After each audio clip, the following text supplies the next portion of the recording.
What's up, everyone? I'm Miles G170, and I'm here with the EtoInteract, and we are Joysticks United. I guess this is the point for joysticks now. The point. Oh my gosh, I have not done that in way too long. Shocked I don't have dogs bursting through the door yet. I locked them out there, but all you have to do is push and it opens. And Archer doesn't have a window to look out anymore. I'd have to lift him up there to look out. Right. I have another one over there that's stuffed with stuffed animals. Yeah, it's weird. So both of us are recording in a different spot than anyone's ever seen us. Yes. This is weird. But you know what?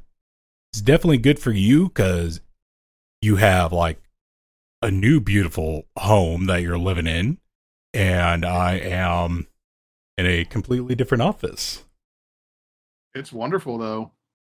It's actually a little more open and brighter colored walls. It's weird to have this much space. And I know you mentioned earlier, but now you can see the Pikachu and stuff. And then I still have Gooey back there. All this stuff was in my old office. You just couldn't see it. It was just because how everything had to be angled in that room because it's so much smaller than the space you're in now. Yep.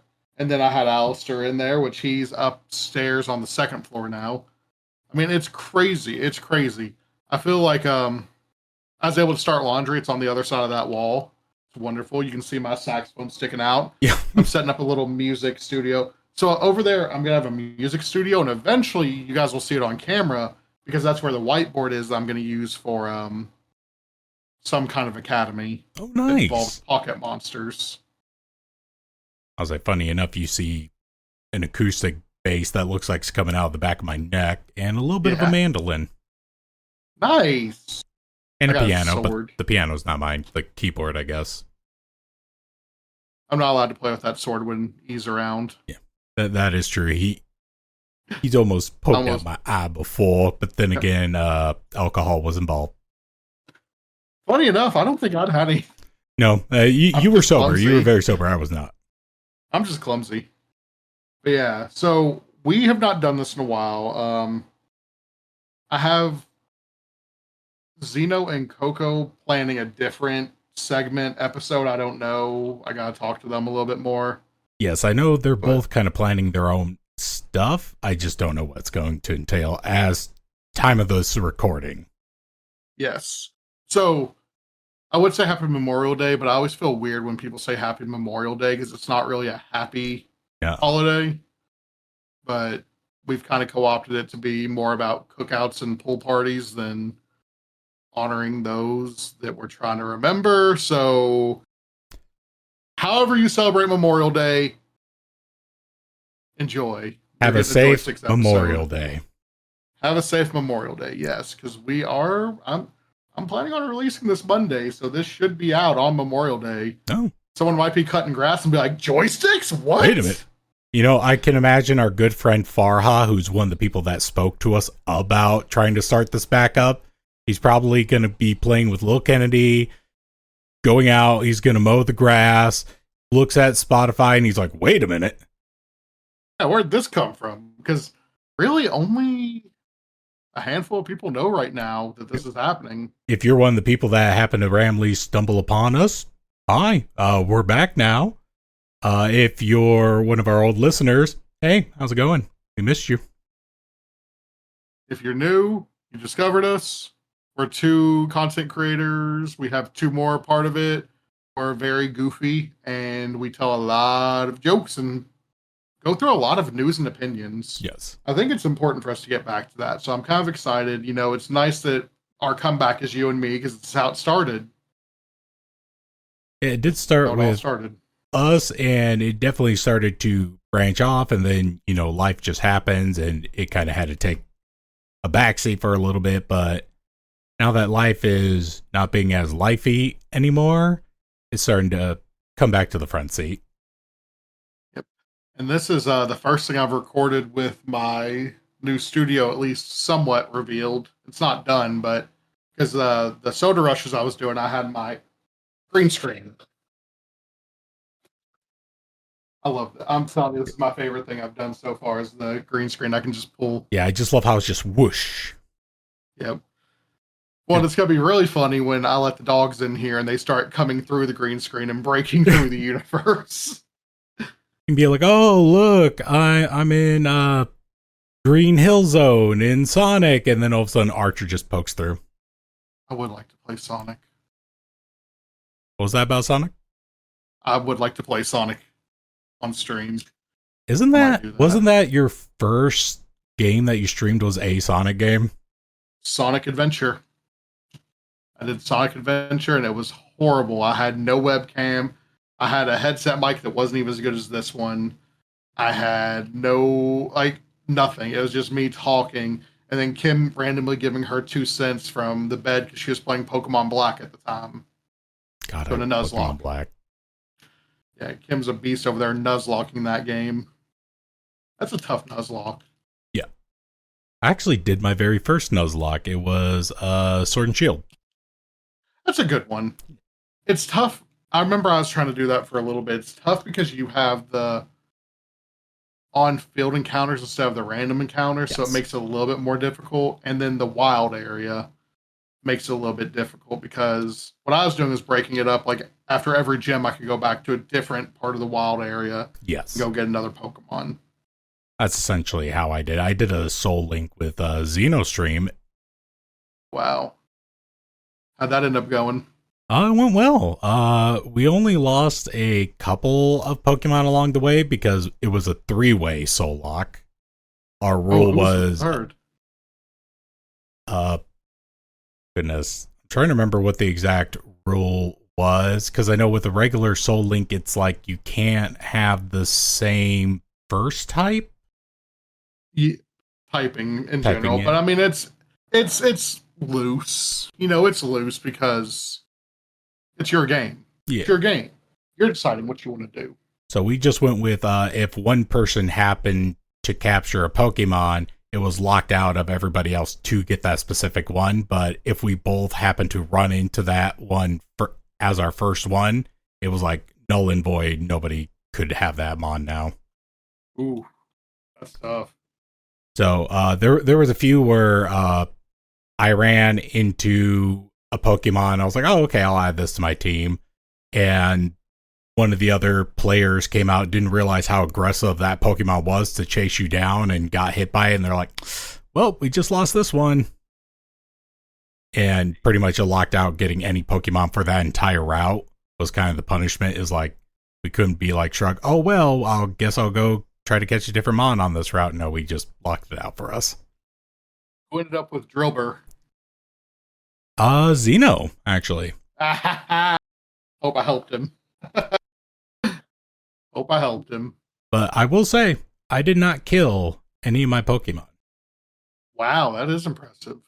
I know Xeno killed one of his, and it was simply because he went up against Blipbug, I think is who he went up against. And they used Struggle Bug on him, and he had a Stuffle, and it killed a Stuffle. Yeah, Stuffle's pretty tough to run until you get to Beware. And the other person we were playing with killed like 4 of our Pokemon, and had to be the point of like, please stop taking these risks. I'm tired of this, Grandpa. Well, that's too dang bad. You keep digging. So, obviously, if we're bringing joysticks back, something happened out there that made us start to get a rant going. E, would you like to share? Oh, gosh. Okay, there's a lot that I could start with, because I found 3 that pretty much made me go on my own rants, but I'm going to start with the oldest piece, and then we'll work our way to the newest. I figured might be a good way to go down that rabbit hole. That's good, considering one thing happened while we were planning this. Yes. So starting with the oldest one, my question starting off for you, Miles, have you ever heard of a game called Ashes of Creation? Through the controversy. So for those of you who don't know, who are like me, because I only discovered this probably last week, probably a week and a half ago. Like, it was very, very recent. Ashes of Creation was an MMORPG that was funded via Kickstarter, and it reached like 3.1 million, I believe, when its goal was, I think, 500,000. I might have to double check those numbers, but okay, so it raised $3.27 million, but I don't see on this article what their goal was, but it was like not close to $1 million. Hugely successful. It wanted to be an MMO that brought back an old school take, because, you know, all these new MMORPGs aren't like what they used to be, despite Final Fantasy XIV still being hugely successful while still having a large player base. To be fair, those are the old school ones now. We're old. Yes. Final Fantasy XIV is old now. Is RuneScape still cool? RuneScape wasn't cool when RuneScape was cool, and I'm fine with that. I played the crap out of it. Oh, same. 92 still cool half of 99. Was it 92 or 93? I want to say 92, but it could be 93. I could be wrong. That's still crazy to me, though. Yes. I think I got one stat to 99. I think for me it was woodcutting. I got woodcutting to 99. I know I got my agility to what I needed for the rope climbing section of the like multi-part quest. I know exactly what you're talking about. Yeah, I cannot remember the actual villain that we had to go fight, but I got to like level 50 agility. I said, done. I'm good. I'm out. I did what I needed to do. Yeah. I got my magic extremely high, but that kept your combat level so low too if you did too much magic, because it didn't scale your combat level at the same pace as the combat skills. It didn't, and I remember that when I was a kid playing that, I couldn't wrap my head around why. Like, looking back at it as an adult makes sense now. But we are getting distracted. We always are. With Ashes of Creation reaching its $3.27 million stretch goal, I guess, at that point, because they weren't aiming for that. It took some extended time to be an alpha, and the game came out of like a full release much earlier this year, late last year. But if you go onto its Steam page now, game has been taken down. The Steam page is still there. You just can't buy the game, or I don't know if the game had a subscription being an MMORPG, but nothing's there anymore. You can still look at some screenshots. You can see the overwhelming negative reviews people are leaving. You can see people are begging for a refund, and it just seems to be going insane. And it all happened back in February, from my understanding. And I'm going to share with you a picture that I have, because this is a lot of people's first realization of, oh, something is going wrong here. Let me get to our DMs. There you are. Boop. Why is my control key not wanting to work? Hello? There it goes.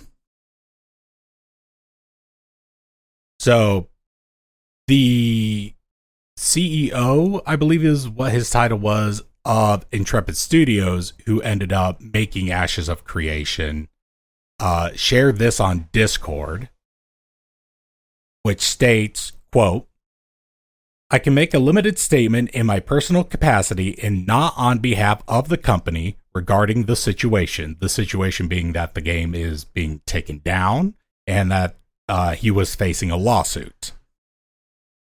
Control of the company shifted away from me, and the board began directing actions that I could not ethically agree or carry out. As a result, I chose to resign in protest rather than lend my name or authority to decisions I could not ethically support. Following my resignation, much of the senior leadership team resigned.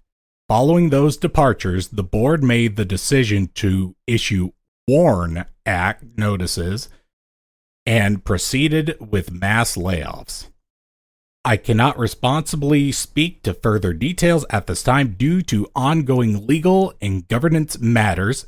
It got up to like a federal lawsuit. What I can say is that the developers and staff acted in good faith and deserved better than the uncertainty they are now facing. I am incredibly dismayed by the situation. Stephen Sheriff. So this is the first thing that I read when I was going down this rabbit hole, was this Discord post. And I was like, oh, okay, this sounds like it's just a bad situation. And then I learned like there was a lawsuit that the board of Intrepid Studios had filed against him. And there was also like a federal lawsuit that was going on as well with like the handling of the Kickstarter money.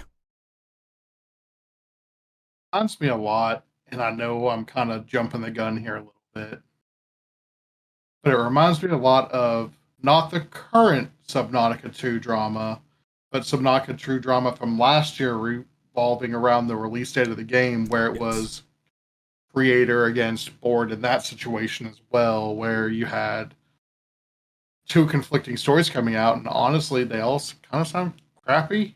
Yes, like no matter which side was in the wrong, they both sounded really bad. And it's the danger of kickstarting games like this. Games that are too, what was it, Mighty Number 9. It was too ambitious. And I'm trying to think of the right way to say things because I don't want to offend people. But I've been noticing a lot lately. This is another tangent we'll get down here in a second, but YouTube taking down the AI channels. Mm-hmm. I've seen a lot of people on the partnered Reddit, the partnered YouTube subreddit, coming in there, oh, they deleted my channel, I don't know what I did wrong. Look, a lot of these companies that are doing Kickstarters for their games know what they're doing wrong. A lot of these people making AI channels know what they're doing wrong. The problem is we keep feeding them. I am so sick of games. Is Palworld still in early access, or is Palworld finally released? I can double check, but I think it's still listed as early access. Let's see. I'm so tired of these games that we're paying for, whether it's through Kickstarter, whether it's through anything else, but they're not coming out. It is still listed as early access. And they're coming out and they're a mess. You know, ones they're releasing, we've lost the plot when it comes to game development. You know, you either have a GTA 6 that takes 8 million years to come out, kind of like Duke Nukem, kind of like some of these other games that, Silk Song was great, but I'm going to throw Silk Song into that too, because it took so long to come out. Or you have these games that are rushed to release, and then they're just not good, like all the new Call of Duties. Call of Duty was great back when it took a couple of years between games. Oh, yeah. Pokemon. Oh my gosh, I miss waiting for Pokemon games. The hype was real back then. Oh my gosh, the gap between red and blue to gold and silver felt so long, even with yellow in the mix there. The gap between gold and silver to ruby and sapphire, all those games. Oh, I remember the hype started to die down around Gen 4 and kind of picked back up around Gen 6, but like I liked that there was time between these games. Now we're just getting this slop out there because people are releasing games that aren't ready to release, or they're being too ambitious. You know, I can't keep saying everything I want to say because we're going to come up on it. We're going to talk about Destiny 2. Oh yeah, we're going to talk about it, and I have a lot to say about that one. But you know, you get these things where it's too ambitious, it's too much, and you can't deliver. And now you are sitting there, I don't know why everyone's mad at me. I just tried to give you a good game. You overpromised, underdelivered. Kind of feels like Fable. Fable 3 felt that way to me at first. Overpromised, underdelivered. And that's what it feels like this game did. And then I'm curious as to what the lawsuit is with the sounds like misappropriation of funds. We're going to get to that here in just a second, actually. So there is a YouTuber by the name of, I'm probably going to mispronounce this. Apologies if I do. NephesQS. But because some of these court records became public, this gentleman, we'll call him Mr. QS because I'm not sure if I'm pronouncing the first part right, but QS reached out to some of the people at Intrepid. He started looking at these reports, and his claims are that Steven, who we mentioned earlier, the CEO who stepped away from Intrepid Studios, was living a, quote, lavish lifestyle. According to him, he spent $220,000 on DoorDash alone, which those fees, am I right? Yeah, that's just 2 orders. Yeah, that seems about average for DoorDash. Watch it, DoorDash is going to come for us. They'll get lost along the way and have 3 stops before they get to us. And then we'll have to deal with that customer support AI. Yeah. Spent almost $49,000 on antique curios, which I'm not sure what is he a boomer? Maybe. I'm not really too sure what these antique curios could be, but that's how it's listed. Spent around $21,000 on a personal chef for him and his husband. His husband is also a part of the lawsuit. Spent $8,717 on plants. I guess getting a lot of house plants or something, maybe. I really do not know what kind of plants this couple was buying. Spent $16,000 on movie tickets. We already wasted that joke on DoorDash, though. Yeah. Dang. Spent $595,000 on Amazon orders. $21,000 on Magic the Gathering cards. $2,200 on hot dogs. And reportedly, this is the weirdest part to me, gave $81,000 to a company called Gore Oil. Which that company appears to own the mansion that Steve Sheriff and his husband lived in, which cost like $4.9 million that they bought 6 years ago, which was like 3 years after the Kickstarter was successful. And again, these are his claims. These are all part of the public records, because Steven has come out to say that he believes this is a part of a coordinated attack against him. And this is all up for all the different courts to rule as true or as false. I am not trying to say that this is 100% confirmed evidence, because again, it's a YouTuber who took public records and reached out to people and said, this is what Steven was using all this money for. And this is part of the lawsuit. So let's look at this from both sides here. Saying all this is true, dude's a scumbag for stealing everyone's money. That's what he did. He stole the money. Yeah. If these allegations are true, which in court, these should be pretty easily to verify, especially stuff like the DoorDash ones and all that. That should be pretty easily verifiable. There will be a paper trail. And with one of the payments going to your essentially mortgage company, in essence, yeah, that's easily verifiable in the court. However, if these allegations are false and it is a coordinated attack, dear Lord, what an evil company this is. For him to say, hey, they were doing some things I didn't agree with, and them to try to tear his life down.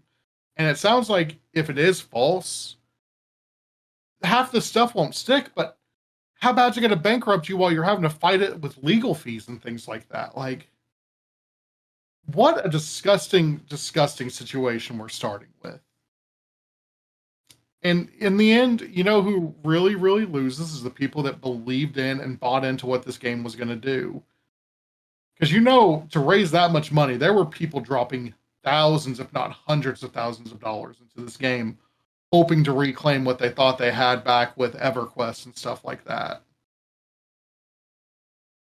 Disgusting. So I have learned, like right before we were starting recording, I came across an article which has another Discord message from Steven that was posted about 3 weeks ago. Which, remember, a lot of this started back in February. So this came about end of April, beginning of this month-ish. So the lawsuit that the board of Intrepid had against him was dropped without prejudice. Or, I'm sorry, dismissed without prejudice is the exact term used. Essentially, like, the bullet points that I have from this article is the board dropped the lawsuit. Steven asked the court to, quote, sunlight on the board's actual actions. The Ashes of Creation lawsuit dropped, like, some new evidence and allegations against the board. And there was, like, vows that we need to still finish the game for the gamers. And there's also supposed to be, like, an effort to litigate the dispute to put it into the public domain so that people can come in and help and work as they want. It's kind of wild. So it seems like there's this push to try to finish and actually make this game. But there's also still like we also got to prove who's really in the wrong here kind of going on. And yeah, Steven Sheriff has like said that he wants all the records to be put out there and to the public because he's trying to like clear his name of everything. Because not to quote a particular YouTuber who got canceled and tried to come back, but he has the receipts. That could be so many of them now. Yeah. Right? That could be so many of them. But I guess, like, they also talked about patch notes that were put out for the game, like, towards the end, that were super, super vague. And that part really didn't make sense in the article at all, because it just kind of feels like, I don't know, it was put out, but nobody really understands it. It's probably where they started putting in things to collect user data. Most likely. I'm getting the vibe that that's what was unethical that he didn't want to do, and that's why he's trying to make it all go public. I'm betting they were trying to collect user data and sell it without a disclosure. Well, speaking of stuff that you really don't want to go public, Miles, if you ever boot something up and you get that end user license agreement, do you actually read that crap? You know what's funny? When I was younger, no. Ever since I've started streaming, I actually go through it pretty carefully now. And there's a reason for that. I'll glance through an end user license agreement, and if something like really sticks out to me, I'll stop and like read that section. But I don't like fully go in with like notes and try to understand the whole thing. But I'm pretty sure you know where this next part's going. Y'all, if you're going to create content, watch what games you're picking. So this whole drama started, what was it, last year? Last year. And it's just an absolute mess. So we have a publisher, Crafton, who's widely known for publishing the game PUBG. Like, that was their big bread and butter, the thing that really started the Battle Royale, despite, it being a Hunger Games mod first in Minecraft. And the genre is based on a movie called Battle Royale. But that's beside the point. It's the thing that started the genre, darn it. And Crafton Inc. probably forgot about that legacy because nobody remembers what PUBG is anymore because Fortnite's a shell of itself. Jordy Football will never forget PUBG, okay? Jordy Football probably still, to this day, lives in PUBG against all those sweaty bots. Because I don't know how many people actually still play PUBG. And if you're one of those people that still play PUBG, I'm so sorry for taking a shot at you. But, kudos for sticking it out. Yes. The game developer Unknown Worlds has been in this absolute pit of despair with everything that's been going on. For those who are unaware, Unknown Worlds are the development team behind the widely successful Subnautica video game. And, when it got so big, they announced like a little spin-off that they did that wasn't quite the sequel, but it was something to like just hold some fans over. It was like some frozen terrain kind of Subnautica game that didn't really have much fanfare from my understanding. But very recently, we had Subnautica 2, which was supposed to be this huge, large improvement. It had multiplayer, which people were begging for. But last year, when it was still in the trying to clean everything up, make it all spit polished, Crafton came in like laid off, the 3 lead developers of the project. And that's few others. Really when people started to take notice because Unknown Worlds were promised a very nice bonus if they were to release the game on time and meet sales expectations, which it is, or was, I should say at this time, Steam's most wishlisted game. So there was hype behind it. Oh my god, Techie. I didn't even see Sir Techie streaming for a long time, and then the moment Subnautica 2 drops out, I get an alert, and it's just Sir Techie going live. It's finally out! Like, it's crazy. And there was, of course, a lawsuit against Crafton by the people who were laid off. And that's kind of when this whole, like, he said, she said thing started. And I don't remember what the full thing was for either side, but I remember Crafton was trying to be like, oh, well, these developers were, like, pulling team members aside and they were trying to start making AI-based movies, which I guess partially was confirmed by some members of Unknown Worlds. But then we also learned in that lawsuit that the CEO of Crafton was using ChatGPT to get legal advice and find ways to not have to pay the team their bonus. And it's genuinely insane, which, by the way, did you know that if you upload anything to ChatGPT, like any record about yourself, it is now considered public information? So, because we are the training models for AI. So, I'm sure some of you guys are quick to try to go delete your conversation logs. It's there. They have it. It's there forever. So, if you've been chatting with ChatGPT or whatever AI model, and you said some things that probably you wouldn't like to be said about you in court, probably shouldn't be saying it to AI. It still is wild to me. We're going to get back to the game, obviously, but AI is such a thing that we have to address now. I use AI. I'm not going to sit here and be like, I don't use AI. I use AI for my schoolwork. Hey, read this and make sure I didn't do something stupid. Yeah. Because I don't have a proofreader. I don't have anyone I can just give this to say, proofread this for me.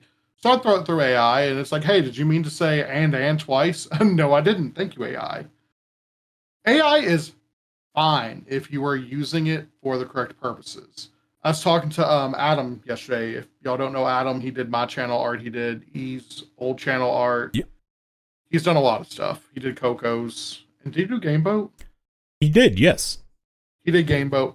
So we were talking the other day, and I'm like, I like AI for art in the sense of if I need something, I can go to Chat or Copilot or whatever and say, hey, here's what I'm thinking. Can you make me a sketch of this? And I can take that sketch to Adam and be like, hey, make this but real. Like, this is my idea. And then I give it to an actual graphic designer to make it instead of just posting. I saw a poster the other day from my gutter cleaning company out near my house. And it was like that very clearly AI, looks like that Kroger weird, distorted, cartoony character. And I'm like, guess who I won't be calling? Like, dude, I get that you're on a budget and you can't afford graphic artists, but guess what? You're on a budget and you can't afford a graphic artist. That doesn't mean use AI.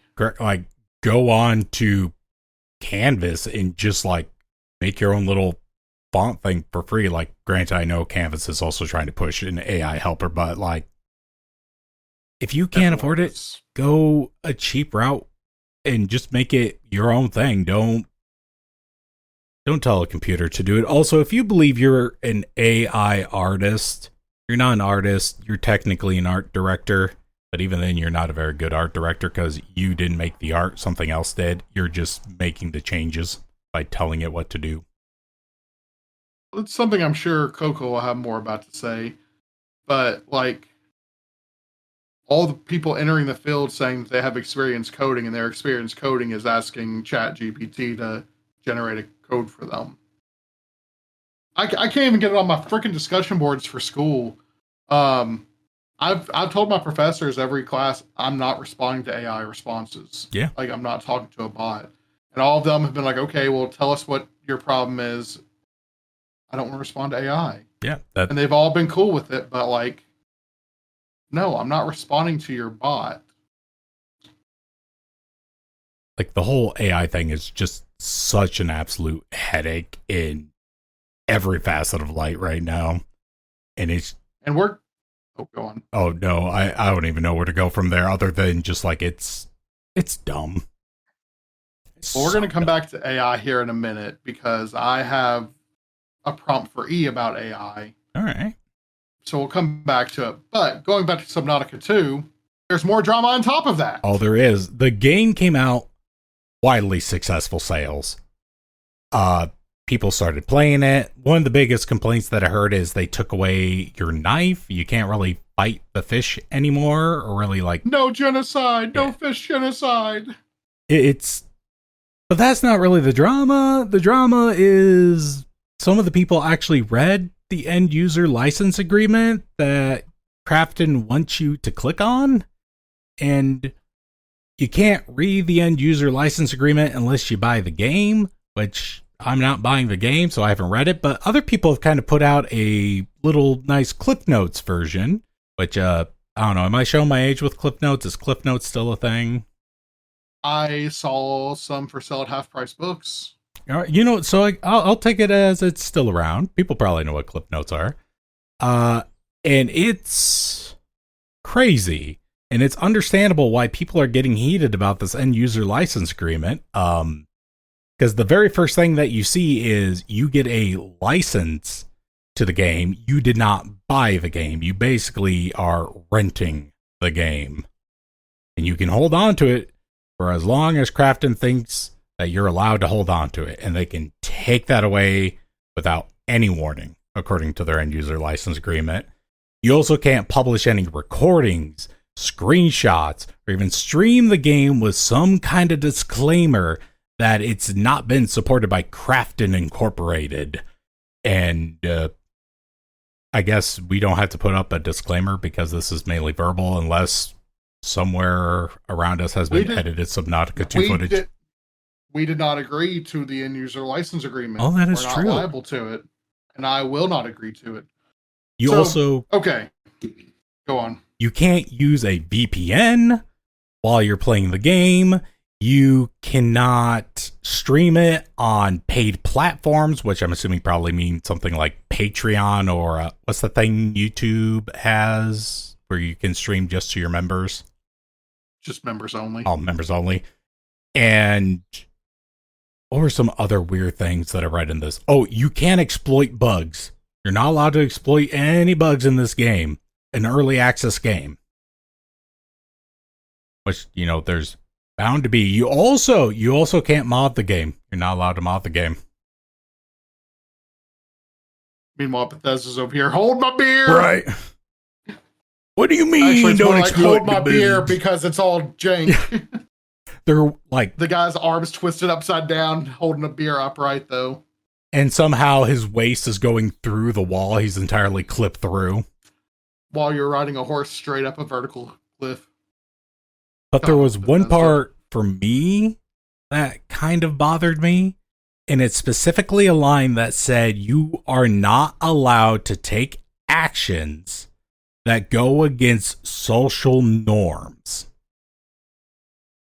Which... Who defines social norms? Yeah, I was going to say, because social norms is going to vary from culture to culture. What's your version of social norms?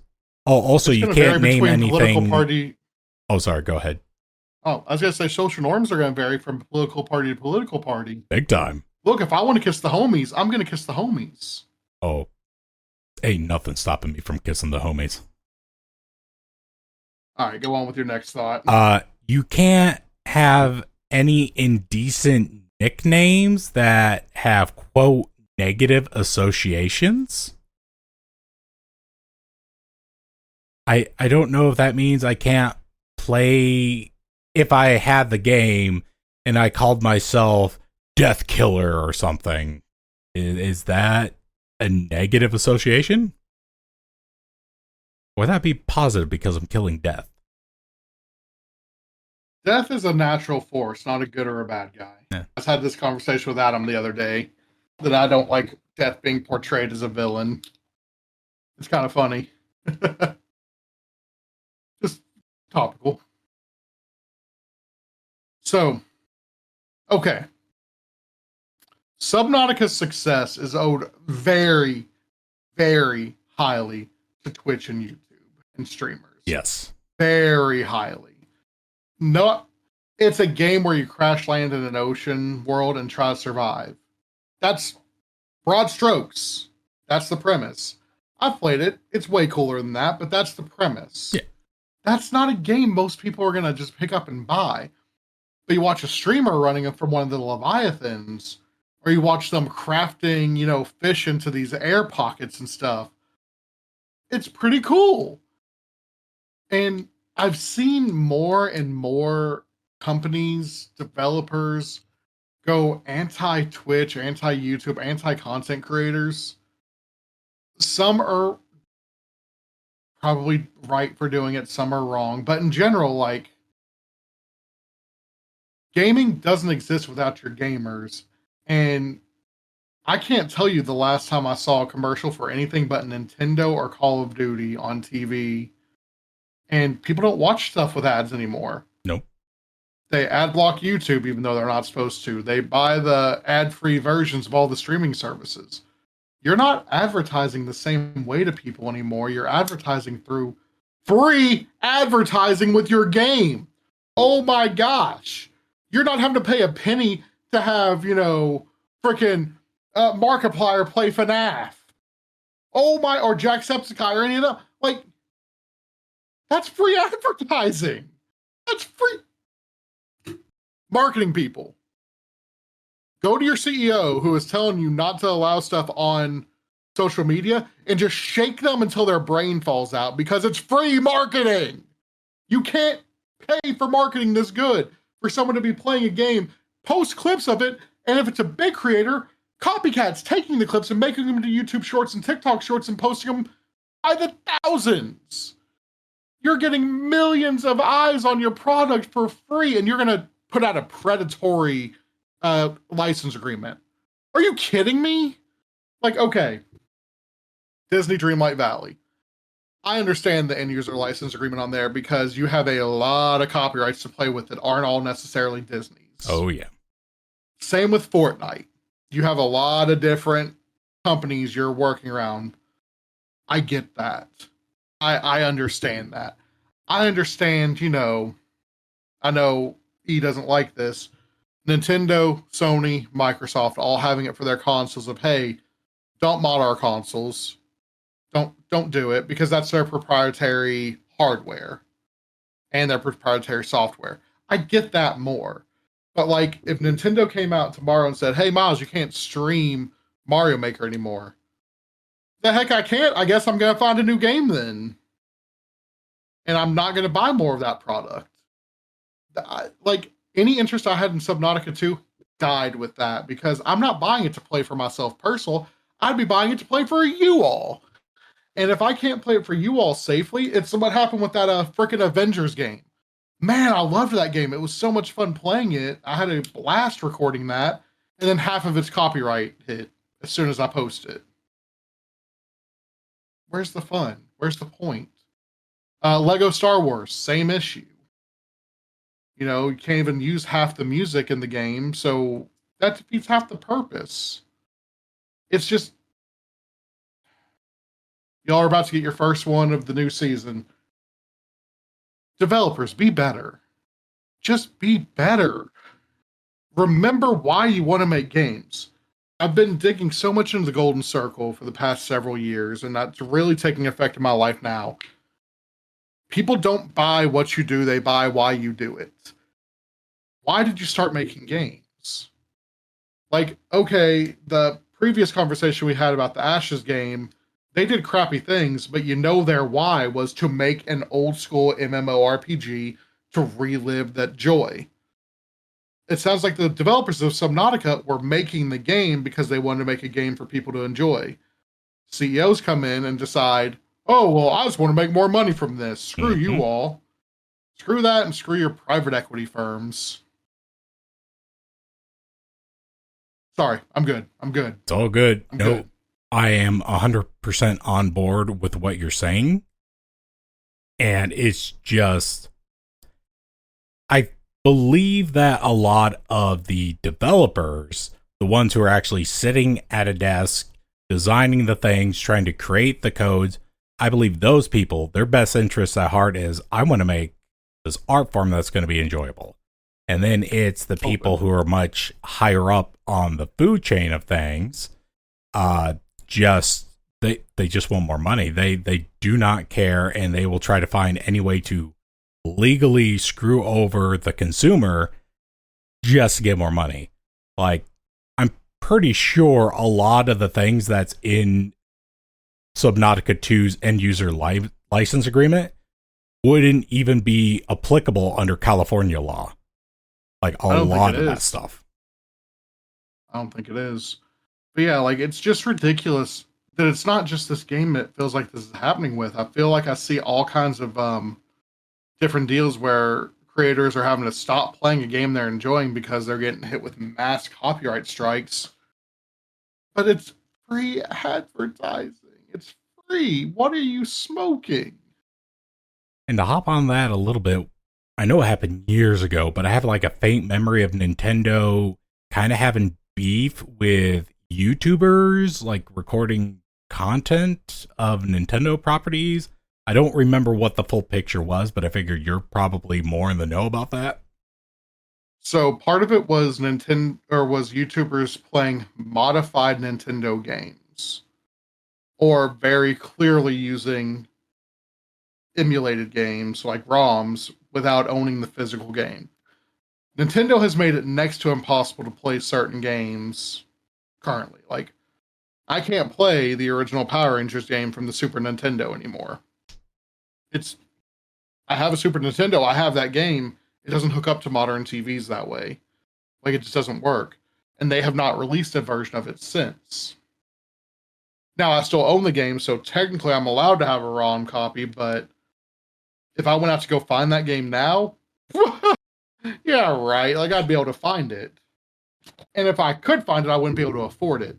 So that was one part of the problem.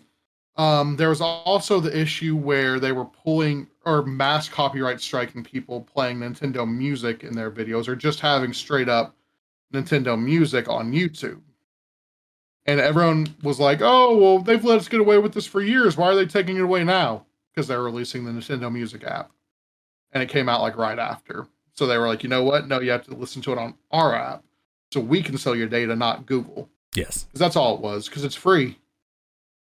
At least I guess it's free. I have the Nintendo Online subscription, so I think all my stuff's included, but still. And I know, what was the other Nintendo issue that just came out? Oh, okay. The guy that made the Pokemon Safari type videos, the Pokemon Nat Geo channel. Oh, yeah. Everyone's up in arms about that one, especially the people that were already mad about Palworld, which Palworld ripped off Pokemon. I don't know what you want me to say. When the game first came out, we all said that's a lawsuit waiting to happen. Then the lawsuit comes out and everyone's like, hey! They sued for the wrong thing, but still, moving on. The guy that was making those videos started selling, I don't know exactly what, but something that infringed on the copyright on his Patreon. It was one thing when he was making YouTube videos with it and doing it. And then everyone was like, well, he made them. Yeah, he made them, but he's using Pokemon's product to make. So I'm not saying Pokemon was right or wrong in all of these situations. I would say it's a little bit of gray area on both sides. But it was messy for a while. And streaming Nintendo can be risky. Anything Nintendo can be risky. They pulled a bunch of Mario Maker levels for having, like, I know some hashtag DGR is one of the biggest ones that gets pulled because their level's made for a big creator DGR, and they say, oh, well, that's self-promotion, even though they're promoting someone else, but they don't want that in their title descriptions. They want you just talking about the level. You can't promote anything, just talk about the level. But Mario Maker's staying power, the reason it still has a big fan base, is because guys like DGR play the game. Again, it's free marketing. Stop. All right, I'm good. Good. All right. Let's move on to our last bit that I know Miles has more than up. Let's save that one for the very end. I got one for you. All right. So I don't know if you've been noticing on YouTube lately. Have you noticed you've been seeing less AI videos? I have, actually. YouTube has done a massive purge of AI videos. And I can tell you I've noticed a huge difference on my shorts page more than anything. But it's so funny. I'm on the partnered YouTube subreddit, and I can't tell you, there's not a day that goes by without someone coming in there. YouTube terminated my channel and said I can't appeal. They said it was for inauthentic content. I think my favorite one I've been reading about was this guy who was like, well, I edit the videos myself. Okay, but you used AI to generate your animations. You used AI to do your voiceover. You used AI to do all your descriptions and subtitles and everything. But you put it together like a puzzle and there. I edit. I know editing's not easy. But nothing he was doing, he wasn't like adding any transitions or anything. He wasn't manually adding subtitles. He had a file from ChatGPT that he put in there.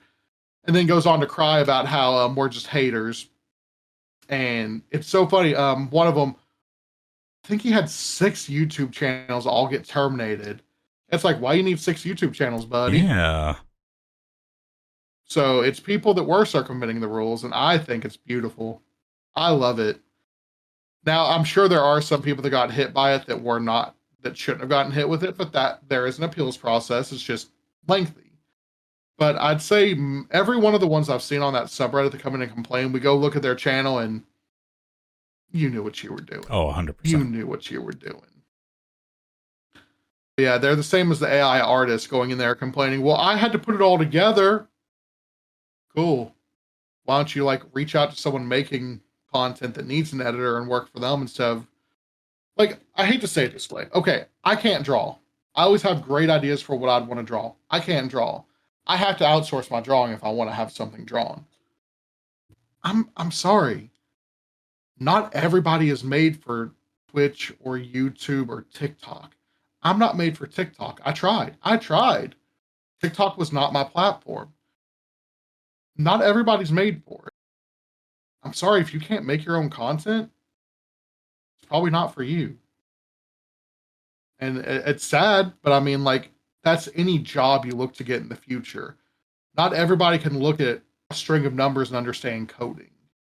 Not everybody can stand in a classroom while they're being screamed at by, I would say 30, but I feel like it's not even 30 anymore. Let's say 35 to 40 screaming teenagers all trying to say 6'7", 6'7". I don't know. I'm old. I don't know these things anymore. But my Chromebook's not everybody's dead. Yeah. I didn't do my homework because I left my Chromebook at school. No, I totally turned that in. Yeah, like, not everybody's made for those careers. You have to find what you're good at. I was talking to one of my long-term viewers the other day, and it's in my Discord. It's he asked if he could start using my outro in his TikToks. Oh, that's right. I remember him asking, and your reply was like, essentially, what you do, you, but yeah, do what you're gonna do. I'm not gonna sit here and say you can't say it, but like, part of what makes me work on YouTube and Twitch is that I'm authentic. That outro grew from me and E talking and me getting upset about phallic Lego images. Dimensions. Yeah, Lego Dimensions. We got upset about. I got upset about that. It was born from that and became kind of my rallying cry. And I know anyone wants to spread positivity. It's like, Matt Pat with that's just a theory, a game theory. Great freaking outro. Great outro. But it's him. And every creator, every profession you do, you need to find your voice. Not my voice, not E's voice, not Coco's voice, your voice. You need to figure out who you are as a creator, who you are as an employee, who you are as an employer, who you are as a student, any of that. Be you, because you're great. That's a blanket statement here. You are great. You have to find a way to show people your greatness. So be authentic. If you're going to make YouTube videos, even if they suck, half of mine do, if not more, but they're mine, and I made them, and they're fun. Just be you. Be who you want to be, and be who you are. Don't try to be anyone else. Sorry, I wanted to get that part out. Oh, no, you're fine. Actually, it's funny that you say, like, be authentic. Put something out there that's you. Do something that's you, and saying, like, oh, some people are meant to be YouTubers. They're not meant to be Twitch streamers, et cetera, et cetera. And I know there's definitely that want. There's definitely that drive, right? Like, everybody would like to be able to create art, but it takes time, it takes effort, and some people are either A, not willing to put in the time or effort, or B, just don't have the time to put in, or don't have the drive to put it in. And then AI comes out, and it's kind of sold to us, I guess, as this unique cure-all for this handicap that all humans can have, and we can just use AI to fix things. We can use it to make art for us now. We can use it to make music, and et cetera, et cetera. I love playing music. I mean, you can see some of the instruments behind me. I love learning new things. I like the challenge. And the one thing that I learned while I was an educator is people don't understand that a challenge is meant to help you grow and to learn. We've now, as a society, I guess is the best way to put it, as humanity, now look as a challenge, and we're frustrated by it and would rather have it just get solved so we can continue doing the easy stuff. And as, again, somebody who worked in education, that scares me, because how is anybody going to learn if they can't overcome a challenge for themselves? And I see it in the workforce already. I work at a college university. I see it. They park at a spot that's marked handicap, and then they're surprised when they come out and have a boot on their car and we're getting ready to tow it. Well, I was just there for 5 minutes. Do you have a handicap placard? Is this where you're supposed to park? And then they break down and they just immediately shut down. Yeah, because they don't know what else to do. There's so little self-regulation and self-reflection nowadays. It's staggering how many, not just students, but how many people in general can't accept they can't do some things. Like, there's stuff you can't do, guys. It doesn't make you a failure. You're just meant for something different. Yep. Like, and if you're using AI and you're like, hey, look how creative I am. Where do you think the AI got it from? It didn't just pull it out of thin air. It's taking other people's works and combining them into something new, which the AI might be creative in doing that, but sorry, you're not. You can use AI as a brainstorming device. You can use AI as a jumping off point. If you're submitting something, whether it's school, whether it's YouTube video, TikTok, poetry, whatever, music, as AI, and then claiming you made it, no, you didn't. Yep. You typed in the keyboard. You were the prompter. That's all that is to that argument. You didn't create it. The idea may have sprung in your head, but you're not the one who brought it to life, essentially. That's kind of like, I'm fine with using AI as a tool. I don't like using AI as a handicap, essentially. Like, well, I can't do XYZ, so I'm just going to have AI do it for me. You can write an essay. You don't need AI to write it for you. There's so many helpful tools and stuff out there that can help you create something. I don't understand why you would just want to pass it off and then not be able to do it or even help yourself. Like, what is this learned helplessness that's going on? And then get mad when you get caught. That's my favorite part, is the ones that get mad when they get caught using AI or taking those shortcuts. Like, I want to find out what happened to the kid that had his degree revoked when he was showing his entire ChatGPT. Yeah, I heard about that. At either UCLA or USC. I want to hear how that ended up going, because, like, probably not well. Here's the thing: is you have teachers using it too, though. I've definitely seen some lesson plans out there that are full AI, and y'all, just stop. Just stop. I don't know why it's so hard to be authentic. But I don't know. To hop off of that being authentic thing, before we were starting to record this podcast, I was talking with a friend of mine who streams. Shout out to It's Franny B. Amazing streamer. He has like over 2,000 followers. Normally has like 40 to 50 people watching him on average.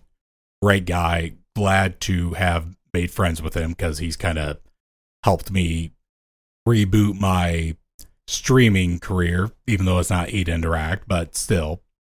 And he took my place in E's life. Yes. And I told him, I'm going to be meeting up with a very good friend of mine, Miles, and we're going to be trying to like put some life back into a podcast that we used to do. And he went, man, I would love to do a podcast, but I just know it just wouldn't be any good. I was like, okay, who cares? One, people love it when you stream, and I'm pretty sure like when you started streaming, it probably wasn't any good compared to now. And he's like, all my streams are like scuffed and no good. It's like, yeah, you can try to turn this into a joke, bud, but here's the thing. Even if your streams now like aren't what you were hoping, they are night and day different than how you started. And that's how a podcast is going to be. You're going to throw something out there and you might see that it's going to get like 10 downloads at the most. And then you're going to be hurt and be like, oh, well, now I don't want to do this. Every reasonable human being that's not paying to have bots up their numbers is going to deal with these numbers. Miles, when he started YouTube, I can almost guarantee his very first video wasn't a humongous outright success. And 0 views in the first 20, actually 0 views in the first like month and a half. And when EtoInteract started, it was a blog. It was a writing blog. I reviewed like games and movies that I was watching. My first like 5 articles at most had like 1 view, and I'm pretty sure it was like a bot to put in like a link in the comments to try to advertise something. Yeah, I mean, this whole idea that you have to come out and be good right away. Take whatever feelings you have about Mr. Beast away. His first video did not go viral. His second video did not go viral. It took a long time for Jimmy to figure out the YouTube algorithm and the YouTube methodology. And for better or worse, he's cracked it. Yep. Like, say what you will about the guy. He's cracked the algorithm. He knows how to take a nothing burger and make it into an empire. But he didn't start that way. The first few Smosh videos did not go viral. It wasn't really until, I guess, the Pokemon video that they really caught any steam. Yeah, it took them a long while, but they were doing it for fun, and then it gained traction. And I think people have this thing in their head, if it's not immediately successful, why bother doing it? It's like, you need to gain traction. You can't throw something out there and immediately expect fame and fortune. It's going to have to build. Your first stream on Twitch is not going to have 100 viewers and people are going to be throwing bits and subscription at you. You're going to have to talk to nobody in your chat for a while, and then suddenly somebody's going to randomly click on you because through whatever grace of the Twitch algorithm decided to put you on somebody's feed for whatever reason. They're like, oh, hey, you might like this channel because you just recently happened to watch somebody else stream this game. There you are, and they happen to discover you and become your first follow. It's going to just be a challenge, and people don't like that challenge. And what Miles said, just be authentic, because let's be honest, we're starting to lose the human touch. And that's the one thing that I love about creativity is the human touch. If you're somebody that feels like, no, I have to use AI for art because this is my creativity, you're creative enough to come up with these prompts. Why not be creative enough to become a writer? Like, there are some people out there that are making AI comics. There are websites out there where there are illustrators who are looking to team up with writers because they're like, hey, I have these ideas in my head for characters and how they should look, but I can't put it together on how they should interact or how they should have this world built around them. You could be that person that could come in and help them. And even if you're one of those people of like, oh, I don't think I'm creative enough to do that, you don't have to be artsy creative. There's so many different ways to be creative. Like Miles said earlier, that gentleman who had said, oh, sure, I had AI do my voiceovers and do the art and this, that, and this, but I'm the one who edited it. There's free editing software out there, and there's millions of YouTube videos. You can learn a few skills and start somewhere that way by maybe you have a friend that's a YouTuber and you offer to at least do one of their videos to be like, hey, I would like to get some practice. Can I try this out? Get your foot started somewhere, and wherever it's going to be started, it's going to be started very small. But eventually that small footstep could lead to a path that's going to be a bigger success than what you realized. And to kind of tie everything back together with it, being authentic, unless you are like a god tier video game player or a god tier writer or artist or anything like that, what's going to set you apart from everybody else? If everyone's using AI and using the same prompts, what's going to set you apart? If you're being authentic, I'm not the best video game player in the world. I'm not the best video game player in my friend group. But he is the best Mario player. Okay, probably. But even outside of that, I'm authentic. You watch a Soda Rush video, you're getting me like, oh my gosh, I can't believe I'm having trouble with this. And then I do it. Or, you know, if I'm playing Stardew Valley, I'm taking the time to teach you while I'm playing. I'm not just like, well, I'm doing this, this, and this. Okay, moving on. I stop and say, here's why I do this. Because part of my authentic, like what I'm wanting to do with my career is I want to be an onboarding specialist, a training specialist in HR. I don't want to do policy enforcement because that's kind of suck. Yeah. But doing onboarding and continued training and specialized training and stuff, I want everyone to be the best version of themselves they can be. Be better isn't just something I say because it was funny. Be better is a real call to action to be the best version of you can be. Every day you can wake up and be better. Every day you can wake up and be yourself. Be that person. Don't try to just run through life chasing trends or chasing money or anything like that. Be who you want to be and be better about it. All right, let's move on to that last topic because this one's probably going to be a long conversation too. All right. So, very, very recently, we have learned that Bungie and to an extent Sony are shutting down Destiny 2 updates entirely. They are going to be doing essentially one big last update where they're going to be throwing in all these updates that people have been begging years for Destiny 2 to have. And they're essentially saying, well, here's everything you wanted. We're going to wrap up a few story beats and we're calling it good.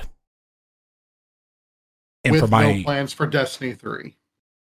That was actually going to be the next thing I was going to bring up is Destiny 3 is not in production. Bungie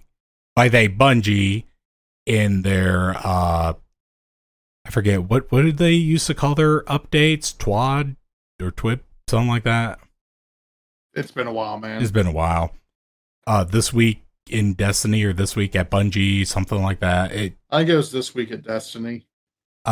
They had a post from 2 days ago that said, every end is a new beginning, where they essentially kind of tell us point blank, like, hey, we're sorry, but Destiny 2 is basically over. Destiny 3 is not going to happen. And from my understanding, there has been reports where people at Bungie had pitched time and time again to Sony, even before like the final shape was released, that they wanted to do like Destiny spin-offs and Destiny 3, and they wanted to try all these different things, and Sony just didn't want to spend the money because I guess Bungie has kind of been losing the money, from my understanding. I forget what the exact term is.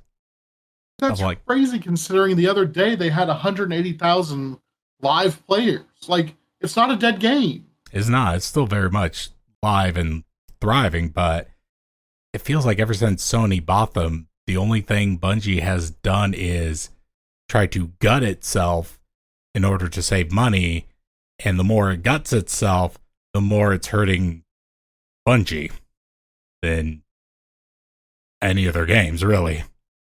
Destiny 2 should have ended with the final shape. That should have been the ending. It was perfect. Yes. It was perfect. Should have been the ending. You could have still let us play around. You could have tried to re-release some of the old content from the content vault and then started working on 3. A lot of the stuff that happened after the final shape, I think would have been better if we were decades or centuries down the road and our hero was now just a hero of legend, a lore bit.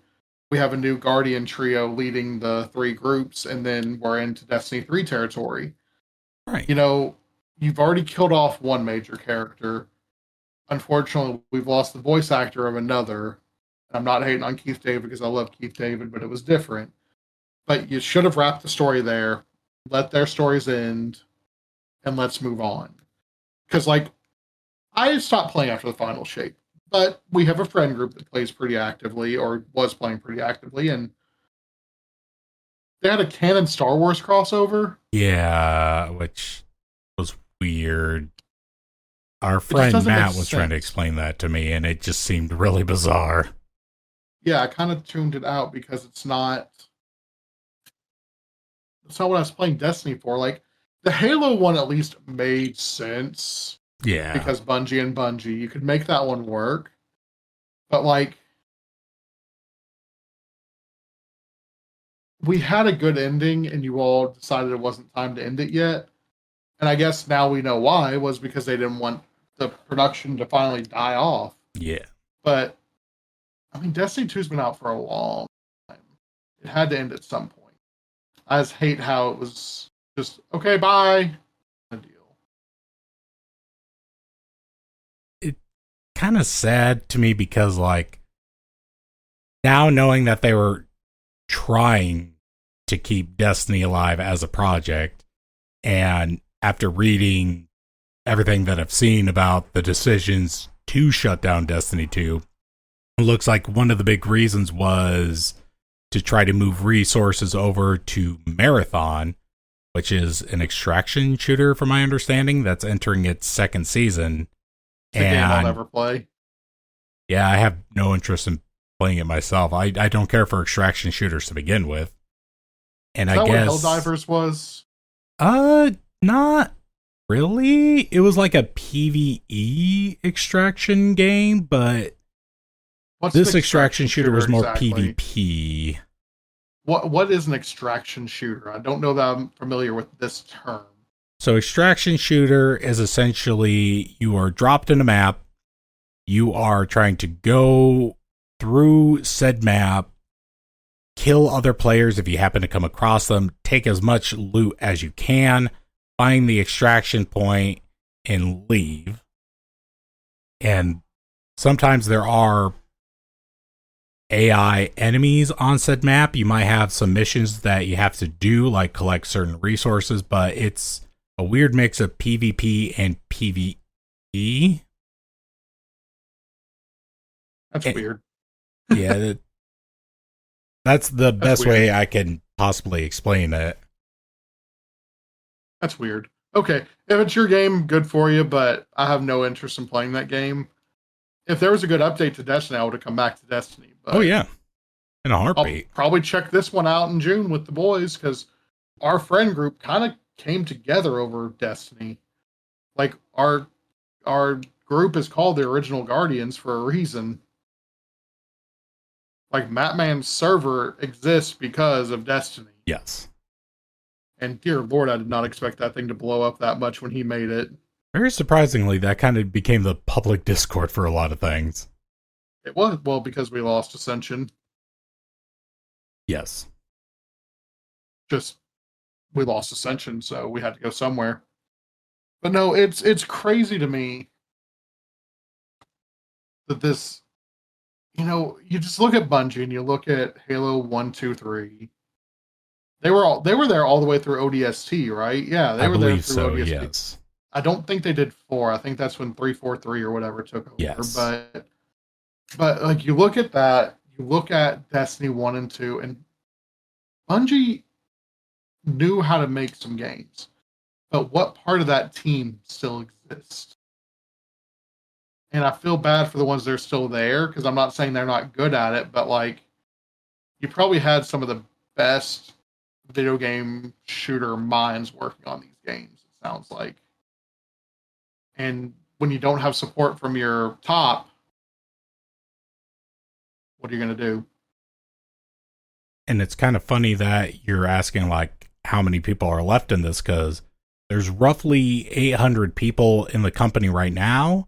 But as of 2 days ago, they announced that there's going to be significant layoffs. So let's just keep tearing down everything and then wonder why your fan base disappears. Mm-hmm. What is it? McDonald's now is making most stores where you can't be in there as an unaccompanied minor. Or They have like a 15-minute time limit for your eating your food and get out. And then they wonder why people are going to Burger King. I was looking at a fast food subreddit, and one of the Burger King employees was like, I can't understand why so many people are coming to us. And then they saw the post about McDonald's, like, oh, that's why. And Wendy's is doing the same crap. Wendy's who would have thought that getting rid of leaf lettuce would have changed so much of their menu? But Wendy's has been horrible lately, and that used to be my go-to. Probably good if I lose a go-to, but right. But still, like, we look at these companies, or these companies look at us and wonder why things are getting worse, not better. You're providing less for more. Like, we're getting less from you for more money. It's wild to me. It's wild. And the bubble's going to burst. It's going to burst hard. Oh, yeah. There's going to be a lot of companies that we lose in the next 10 years, and they won't be able to figure out why they're gone. And speaking of companies not figuring out what to do, my question is like, with all these things that have been happening with Bungie, how much is Sony going to really trust Bungie on any projects? Are they going to slowly let Bungie dissolve themselves? Are they going to try to make Bungie become one of those little small subsidiary game developers that like go in and help the other bigger companies make their games? Or are they just going to completely be like, nope, you're shut down? It's weird to think this way, but is Bungie heading to be the same size of Toys for Bob or something like that? And like, I mean, of the giants, you know, a lot of the Japanese giants are still there. Capcom, Konami, Bandai Namco, all of them are still there because if nothing else, they'll always have the Nintendo backing. You'll never see them completely fall off. But like some of the American-made ones, is Naughty Dog still doing anything? I know the last thing they really did was Uncharted and then The Last of Us 2, but they've been kind of quiet. Insomnia's dissolved, aren't they? They might be. Yeah, I haven't really ever heard anything of Insomnia in a long time. I know Sucker Punch is doing the Ghost of games, so they're still around. And someone else took over. Toys for Bob took over Crash and Spyro, didn't they? They did, yes. Rare? I don't think Rare is a thing. I think Rare was Japanese, but still, Rare might have been. I don't know. Either way, I think Rare was British. Yeah, but we're losing a lot of these studios, big and small, and it's going to lead to a new indie revolution. We're about to have a new indie surge, I think, because these guys have the knowledge and they're going to go do something. So I think we're about to see a lot of indie games hitting the market, which for me is exciting. Like I love indie games, and I'll even be the first one to say that like I'm not going in with absolute glowing expectations of an indie game to be like the new hit, the next game of the year or whatever. I'm going in knowing that it was definitely made by a very small team. And I'm still going to at least hold them to the standard of, am I enjoying what I'm playing? Because ultimately, that's what's going to make a good or bad game for me. Am I having fun? And so, I'm playing lately. I don't know how big they are. I've been playing Incombini, one story, many stories. It's available on Steam. I've been playing it on Switch too, and it's a grocery sim type game, but it's story driven. Okay. So, it's amazing. Nagai Industries is the creator, and I'm looking to see if I have their company size is 2 to 10 employees. It's so beautiful. It's so beautiful. Give me more. Give me more games like this. If you haven't checked it out, check it out. It's amazing. I'll probably be streaming it soon. It's gorgeous. And it's really short, but it's replayable because there's multiple endings. But yeah, it is like a Japanese game that is super Japanese, unapologetically Japanese. And Konbini is a convenience store in Japanese. Okay. Like it is super, super, and it's. I'll have to show it to you sometime. But if you can find it online, especially if you see it on sale, get it. But it's an indie game, 2 to 10 employees. There's no way that you can argue that's not indie. But like, I'm going that way on more of my games. That's not to say I'm not going to sit down and play Pokemon, but like Hollow Knight, Stardew, Incombini, Monster Sanctuary, Moonstone Island, Cassette Beast. These games have, we've been saying authentic, they're super authentic and they have a small team developing a small, I don't want to say small story, but a coherent story, a coherent passion. And that's not to say all indie games are great, because they're not at all. But like, indie gaming might be what we see in the future, more and more and more. And I know you're not big on the Nintendo right now, but Nintendo Switch is going to be a big thing carrying that forward, because they have embraced the indie gaming on their handheld console. And Steam, of course, because Steam just can't stop winning. Steam wins, even if everyone else loses, Steam wins.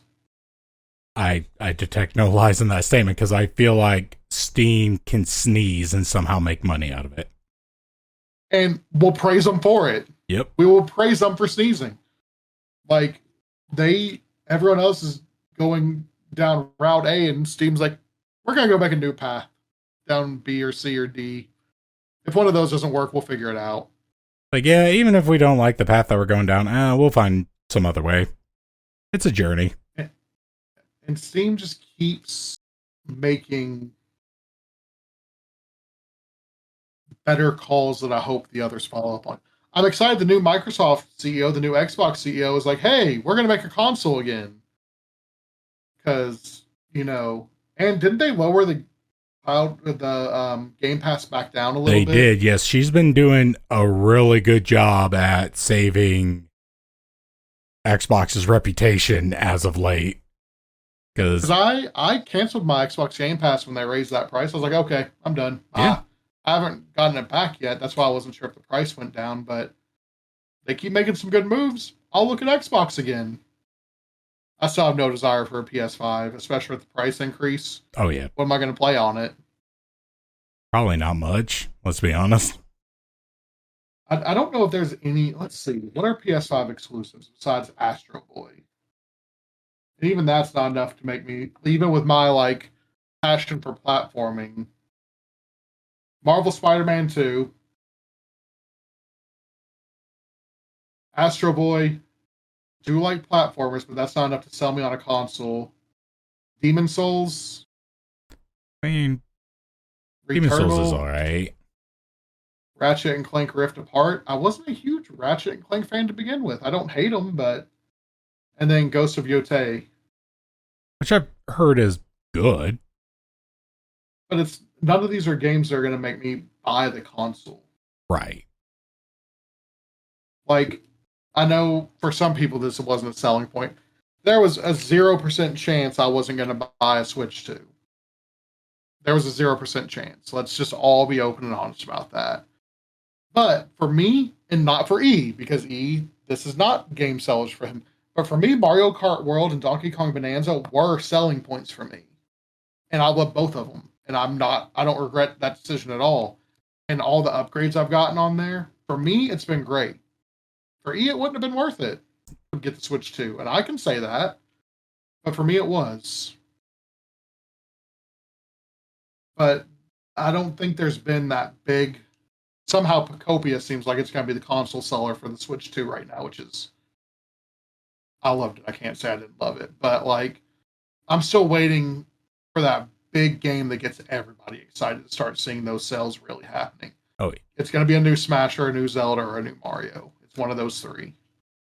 Because as much as people love Pokemon, I don't think a Pokemon... ZA wasn't the console seller, and I don't think Winds and Waves will be either. I think it'll be a new Mario, a new Zelda, or a new Smash. Because I think that's kind of what it was for the Switch. Mario Odyssey and Breath of the Wild were really the things that made people go, oh, okay, I'll get a Switch. I didn't get a Switch until Smash was announced, Smash Ultimate. I held off that. I wasn't going to get a Switch, which is funny because it ended up being my all-time favorite console, but I wasn't going to get a Switch at all. I had no interest because I had Breath of the Wild and the Wii U, and, I still had Mario Maker on the Wii U. I'm one of those weirdos that enjoyed his Wii U. I loved it. I liked the Wii U. I thought it was great. It's kind of like the Dreamcast to me, where it's one of those deals of better marketing would have made it go better. Oh, 100%. Because the console itself wasn't bad. It wasn't. I think a lot of people did like the gimmick of like the screen as the controller. It was just, I don't think a lot of people implemented that well. Well, that and like your average consumer sees that and they think, oh, I can just buy the controller. I don't need to buy the console, because it wasn't clear it was a new console at first. Like, at least with the Switch 2, it's like, oh, clearly that is the new Switch. Right. It's a boring name, but at least it's, I still wish we'd gotten the Revolution for the Wii. I will always want the Wii to be the Revolution. So disappointing. But yeah, like, gaming's got to turn a corner at some point. You have studios just shutting down games. You have studios ripping people off through their deceptive practices, either through Kickstarters or through the license agreements. I kind of just want gaming to be fun again, and that's where I really want these indie studios to take control. Like, I've had more fun playing indie games in the past few months than I've had playing any of the AAA titles, even a lot of AA titles. I'm telling you, Incombini, I don't think I've been gripped by a game this way in a while, where it was like just so beautiful. So check out your local indie games. I hope everyone gets that reference, because how we used to tell people to check out your local comic book shop. But sorry, that one didn't hit, but we're getting back in the groove, okay? You got to give us time to warm back up. I haven't even been streaming. At least he's been streaming, sorta. People haven't been seeing that handsome face. I would say the face isn't there, but the personality still is. Very much so. All right, so I think we need to wrap this one up, because we are, 2 hours in? I think about 2 hours in, yeah. Hour and 40 minutes. I'll take it for a return episode. Yeah. So if you are looking for me specifically, you can find me MilesG170 on pretty much every platform except for Twitter, and I guess it's just Twitter. Yeah. I won't call it X. It's Twitter. But yeah, MilesG170. If you need to reach me, MilesG170 gaming at gmail.com.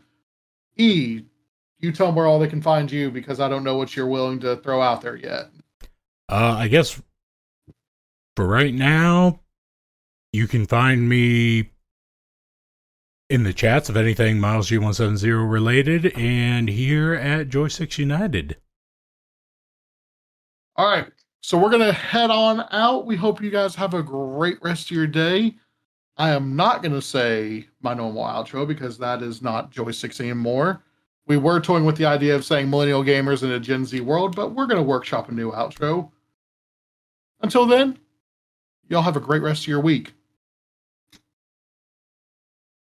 #be better.